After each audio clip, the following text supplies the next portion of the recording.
তা আমার অনুরোধ আমার এই ছেলে মেয়েদের কাছে, ছেলে মেয়ে বলছি কিছু মনে করো না, কারণ আমার নাতির বয়স 14, তাই না? মনে করছো না কিছু?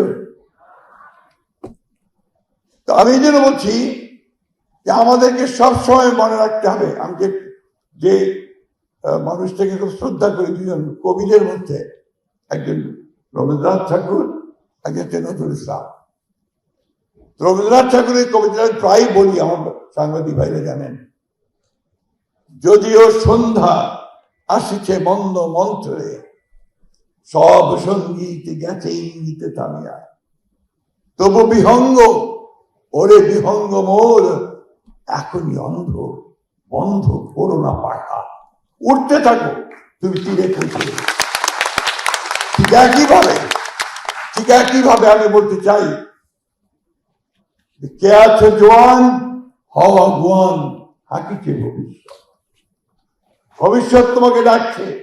আজকে তোমরা যারা একটা যৌবনে পা দিচ্ছ, নতুন পৃথিবী পা দিচ্ছ, সেই পৃথিবী তোমাদের ডাকছে।